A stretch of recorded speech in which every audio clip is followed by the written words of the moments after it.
ప్రపంచంలో ఇంతవరకు జరిగిన 10 అత్యంత విషాదకర విమాన ప్రమాదాల్లో అది ఒకటి. ఖలిస్తాన్ ఉగ్రవాదుల దుశ్చర్య కారణంగా ఏకంగా 329 మంది అమాయకుల ప్రాణాలు గాల్లో కలిసిపోయాయి. 1985 జూన్ 23న ఎయిర్ ఇండియా విమానం కనిష్క కెనడా నుంచి ఢిల్లీకి వచ్చే రూట్లో అట్లాంటిక్ మహాసముద్రంపై కూలిపోయింది. విమానంలో ఉగ్రవాదులు అమర్చిన బాంబు పేలడంతో ఈ ప్రమాదం జరిగింది. 1985 జూన్ 23 టొరంటో నుంచి లండన్ మీదుగా ముంబై వెళుతున్న ఎయిర్ ఇండియా కనిష్క విమానాన్ని ఖలిస్తాన్ ఉగ్రవాదులు గాల్లోనే పేల్చేశారు. అట్లాంటిక్ మహాసముద్రంపై జరిగిన ఈ ఘోర దుర్ఘటనలో 329 మంది ప్రయాణికులు ప్రాణాలు కోల్పోయారు.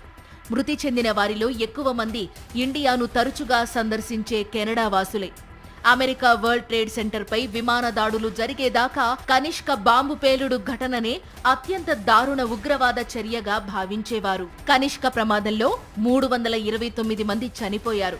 వీరిలో 268 మంది కెనడా పౌరులు, 24 మంది భారతీయులు. ఆ కెనడా పౌరుల్లో కూడా అత్యధికులు భారత సంతతికి చెందినవారి. కెనడాలో స్థిరపడి ఆ దేశ పౌరసత్వం పొందినవారు. అట్లాంటిక్ మహాసముద్రంపై కూలిపోయిన కనిష్క విమాన ప్రమాదంలో మృతదేహాల కోసం చాలా కాలం అన్వేషణ సాగింది. అతి కష్టం మీద 131 మృతదేహాలను వెలికి తీయగలిగారు. మిగిలినవి దొరకలేదు. 1985లో జరిగిన ఎయిర్ ఇండియా కనిష్క ప్రమాదం వెనుక సిక్కు వేర్పాటువాద ఉగ్రవాదులే ఉన్నారని కెనడా పోలీసుల పరిశోధనలో తేలింది. ఈ కనిష్క ప్రమాదం జరగడానికంటే ఒక ఏడాది ముందు అంటే 1984లో ఏం జరిగిందో తెలుసుకోవాలి. ఆ సమయంలో అమృత్సర్ స్వర్ణ దేవాలయంలో దాక్కున్న పలువురు వేర్పాటు ఉగ్రవాదులను నాటి ప్రధాని ఇందిరాగాంధీ నేతృత్వంలో భారత ప్రభుత్వం మట్టుపెట్టింది. వేర్పాటువాదులను ఏరిపారేశారు. అమృత్సర్ ఆపరేషన్ కు ప్రతీకారం తీర్చుకోవాలని భావించిన సిక్కు వేర్పాటువాదులు ఎయిర్ ఇండియా కనిష్క విమానాన్ని కూల్చేశారు. 1985 జూన్ 23న జరిగిన ఈ విమాన పేలుడులో మొత్తం 329 మంది చనిపోయారు. కనిష్క విమాన ప్రమాదం ప్రపంచాన్ని నివ్వెరపరిచింది. అంతవరకు అలాంటి ప్రమాదం జరగకపోవడంతో ప్రపంచమంతా దీని గురించే మాట్లాడుకున్నారు. సిక్కు ఉగ్రవాదం, భారతదేశ వైఖరి, స్వర్ణ దేవాలయంలో వేర్పాటువాదుల ఊచకోత తదితర అంశాలపై ప్రపంచవ్యాప్తంగా చర్చ జరిగింది.